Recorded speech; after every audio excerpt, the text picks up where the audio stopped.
இது உடனே அவங்க அண்ணாமலை அவர்களுக்கும் சொல்லி நிர்மலா சீதாராமன் அவர்களுக்கு சொல்லி அவங்க 2 பேரும் பெரும் முயற்சி எடுத்து உடனே என்ன பண்ணாங்க, இந்த லைட்டருக்கான வரியை ஏற்றிட்டாங்க. So it became 20 rupees.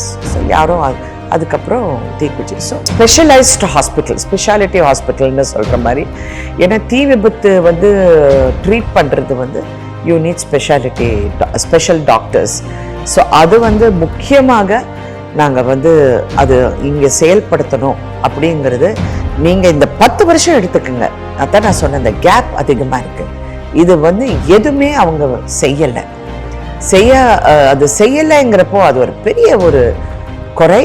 அது மக்களே வந்து அது மன்னிக்க மாட்டாங்க. எஸ், எனக்கு இந்த தொகுதிக்கு நல்லது பண்ண முடியும் அப்படிங்கிற நம்பிக்கை எனக்கு இருக்குது. இவ்வளோ இன்ஃப்ராஸ்ட்ரக்சர் வந்து கொடுக்கறதுக்கு நிறைய வாய்ப்புகள் இருக்குது. என்ன நடந்திருக்கு, எங்கே போயிருக்கோம், வளர்ச்சி தாங்க முக்கியம். அந்த வளர்ச்சி வந்து யார் கொடுத்தாங்க இந்த 10 வருஷத்தில்? நான் அரசியலில் வந்து பல வருஷமாக இருந்தேன்னா கூட தீவிர அரசியலில் நான் இறங்கலை. இதுதான் ஃபர்ஸ்ட் டைம் ஒரு வேட்பாளராக இறங்க போகும்போது எவ்வளோ குறைகள் இருக்குது அப்படிங்கிறது ஒரு பர்சன்டேஜ் இருக்கும். எல்லா இடத்துலையும் பர்ஃபெக்ஷன் அப்படின்னு சொல்ல முடியாது.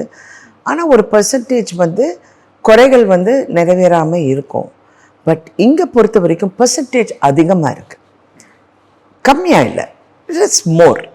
இப்போ நீங்கள் பார்த்தீங்கன்னா 5 வருஷமாக செய்யாத ஒரு மேம்பாலமோ இல்லாட்டி தண்ணீர் அட்ரஸிங்க தூர் வாடுறதோ இதெல்லாம் இந்த கிரவுண்ட் லெவலில் அவங்க பண்ணியிருக்கணும். அதாவது சட்டமன்ற உறுப்பினராக இருக்கட்டும் இல்லாட்டி பாராளுமன்ற உறுப்பினராக இருக்கட்டும், அவங்க 2 பேரும் இதில் அலையன்ஸ் பார்ட்னர்ஸ்.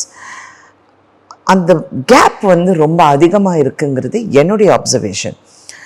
சரி, ஒரு அரசியல்வாதியாக நான் அப்படி அப்சர்வ் பண்ணேன்னு நீங்கள் நினச்சிங்கன்னா கூட மக்கள்கிட்டேருந்து ஜென்ரலாக பப்ளிக், பிகாஸ் என்னை வந்து அவங்க ஒரு சிஸ்டராக தான் பார்க்குறாங்க, ஒரு சகோதரியாக பார்க்குறாங்க. ஏன்னா நான் வந்து ஒரு ஃபெமிலியர் ஃபேஸ் அவங்களுக்கு. அவங்க வீட்டில் அவங்க வீட்டில் ஒருத்தர் மாதிரி என்னை பார்க்குறாங்க.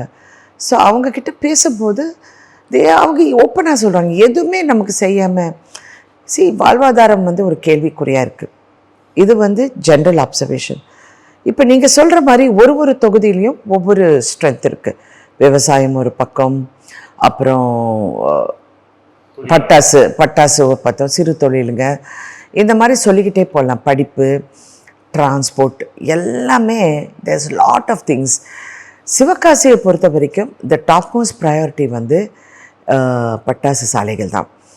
இப்போ எனக்கு அதில் வந்து நீங்கள் சொன்ன மாதிரி பெரிய பிரச்சனை அப்படின்னு இல்லை. சுப்ரீம் கோர்ட்டில் இருக்குது. அதில் வந்து கிட்டத்தட்ட 90% வரைக்கும் I think it has been cleared. இது ஒன்று இந்த பேரியம் நைட்ரேட்டுக்காக தான் இப்போ அங்கே கடைசியாக அங்கே வந்து நிற்குது. ஸோ பேரியம் நைட்ரேட் பற்றி என்னென்ன, அது பச்சை உப்புன்னு சொல்லுவாங்க இங்கே. பேரியம் நைட்ரேட் பற்றி உலகம் ஃபுல்லாக நாங்கள் வந்து எல்லா ரெக்கார்ட்ஸும் எடுத்து பார்த்தோம். It is not banned anywhere.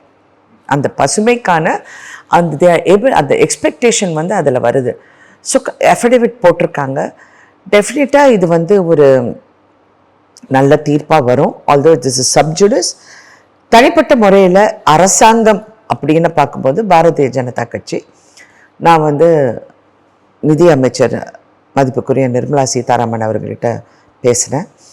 அவங்கக்கிட்ட பேசிகிட்டு இருக்க போகும்போது இதை பற்றி முக்கியமாக சிவகாசி இந்த பட்டாசு தொழிலை பற்றியும் தீக்குச்சி தொழிற்சாலை பற்றியும் பார்த்தா, இதுக்கு முன்னாடியே நிர்மலா சீதாராமன் அவர்களும் மாநில தலைவர் அண்ணாமலை அவர்களும் நிறைய செஞ்சுருக்காங்க.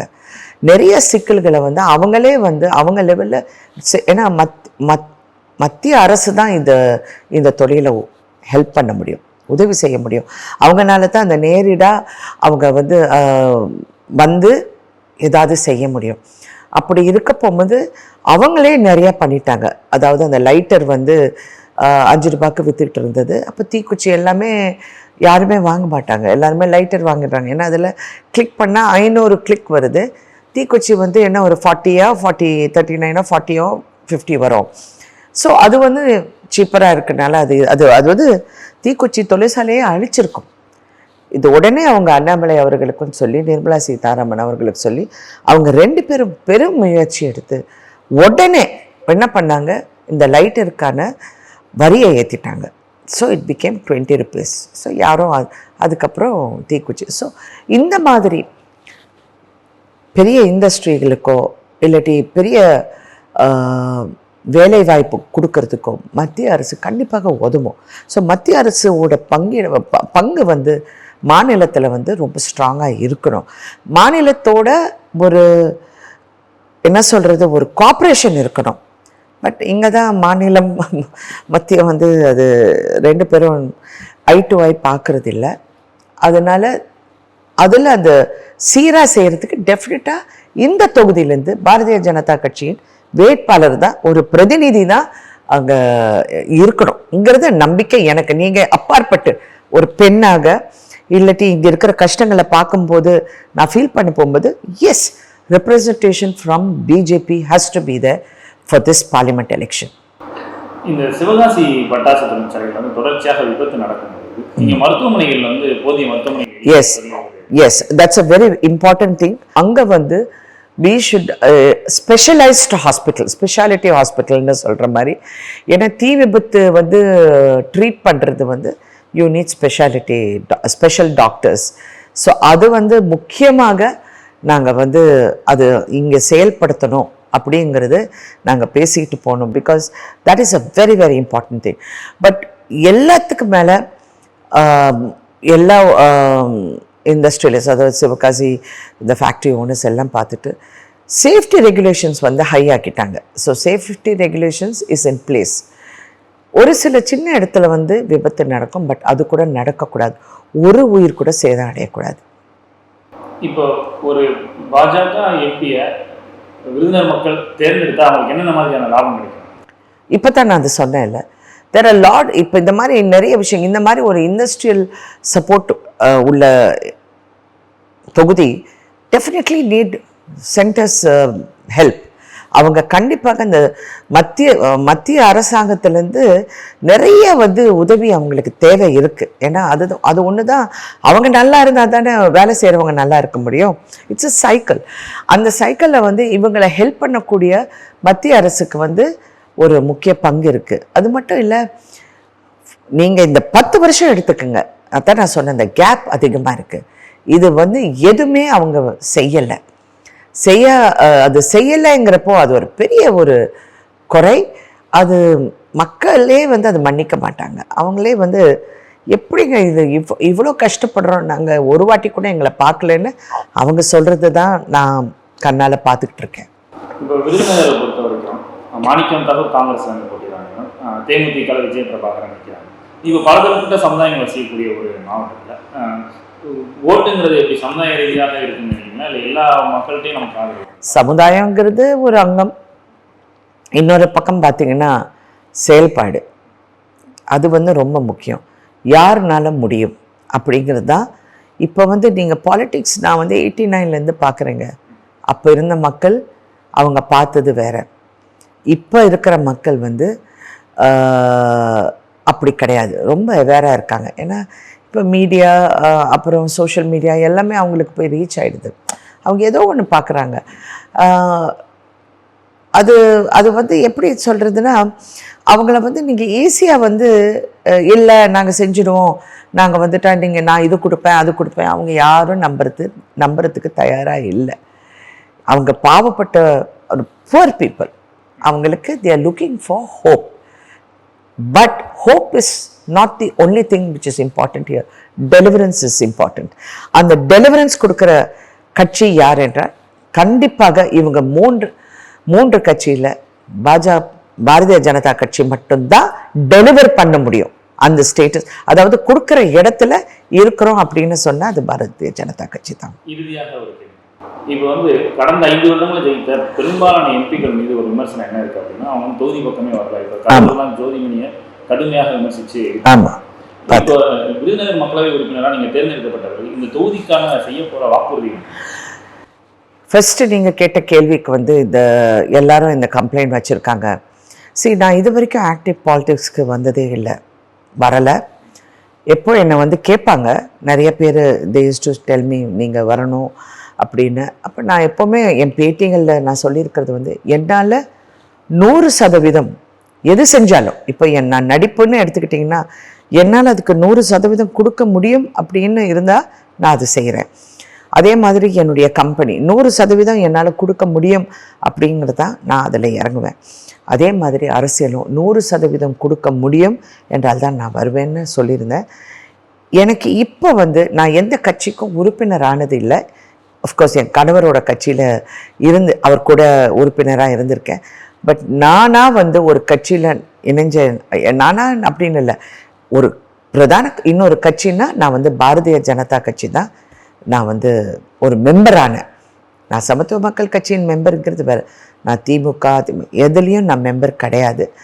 ஆனால் இதில் நான் மெம்பர் ஆனேங்கிறதுக்கு காரணம் I feel the time is right. அந்த 100% என்னால் கொடுக்க முடியும் அப்படிங்கிற நம்பிக்கை வருது. ஏன்னா நம்பிக்கை இருக்கணும். நான் கன்வின்ஸ் ஆகணும் என்னால் இது செய்ய முடியும்னு. அதே மாதிரி நீங்கள் கேட்ட அடுத்த கேள்வி, எஸ் எனக்கு இந்த தொகுதிக்கு நல்லது பண்ண முடியும் அப்படிங்கிற நம்பிக்கை எனக்கு இருக்குது. இவ்வளோ இன்ஃப்ராஸ்ட்ரக்சர் கொடுக்கறதுக்கு நிறைய வாய்ப்புகள் இருக்குது.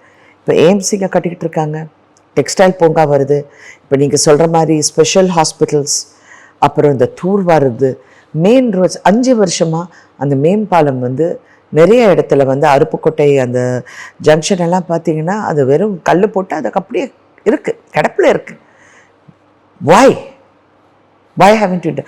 எவ்வளோ நெரிசல். அதாவது ஸ்கூல் போகிறதுக்கு கூட பசங்க கஷ்டப்படுறாங்க. நான் மக்கள்கிட்ட சொல்கிறது என்னென்னா, நாளைக்கு நாங்கள் என்ன விட்டுட்டு போகிறோம், பசங்களுக்கு என்ன விட்டுட்டு போகிறோம், இதுதான் விட்டுட்டு போகிறோமா, இப்படி தான் இனிமேல் இருக்கணுமா, இப்படியே ஒரு அரசியல் கட்சி இல்லை நாங்கள் செய்வோம். பட் நீங்கள் இது நான் பாரதிய ஜனதா கட்சிங்கிறதுக்காக நான் இப்படி தான் சொல்லுவேன், நான் கட்சி சம்மந்தப்பட்டவன், நான் இப்படி சொல்லணுங்கிறதுக்காக இல்லை. ப்ளீஸ் ஃபேக்ட்ஸ் எடுங்க. ஏன்னா பாரதிய ஜனதா கட்சி it's a data driven party. அவங்களுக்கு ஃபேக்ட்ஸ் அண்ட் ஃபிகர்ஸ் கரெக்டாக இருக்கணும். இன்றைக்கி மாநில தலைவர் அண்ணாமலை அவர்கள் ஒரு பெரிய ஒரு தாக்கத்தை, ஒரு ஏக்கத்தை மக்கள் மத்தியில் ஏற்படுத்தியிருக்கிறாருன்னா he's talking facts and figures. that's very important.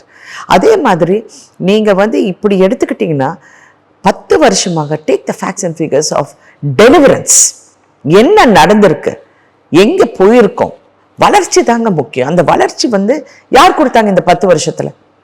இப்போ சொல்கிறாங்களே நாங்கள் பணம் கொடுக்கல, இந்த சென்ட்ரல் கவர்மெண்ட் எங்களுக்கு எதுவுமே செய்யலைன்னு மாநில அரசு சொல்லும் போது நான் ஒரு ரெக்கார்டு எடுத்து பார்த்தா, காங்கிரஸ் ஆட்சியில் இருக்க போகும்போது மாநில அரசுக்கு ஒரு 50,000 50,000 lakhs நம்பர்ஸ் கொஞ்சம் தவறாக இருந்தால் கொஞ்சம் மன்னிக்கவும், ஏன்னா என்கிட்ட அந்த பேப்பரே முன்னாடி இல்லை, அவ்வளோதான் கொடுத்துருக்காங்க. But BJP has given 3 times more to அத்தனைக்கும் இந்த மாநிலத்திலேருந்து ஒரு எம்பி கூட கிடையாது இந்த கடந்த 5 வருஷமாக. So I think it is high time இங்கே இருக்கிற எம்பிகள் டெஃபினட்டாக எல்லா எம்பிஸும் அவங்கவுங்க தொகுதியில் சிறப்பாக செயல்பட முடியுங்கிற நம்பிக்கை எனக்கு இருக்குது. அது 100% மக்கள்கிட்டையும் இருக்குது. பட் இது எப்படி அங்கே சேர போகிறோங்கிறது நம்ம April 19 தான் பார்க்கணும். நன்றி. நன்றி. தேங்க்யூ.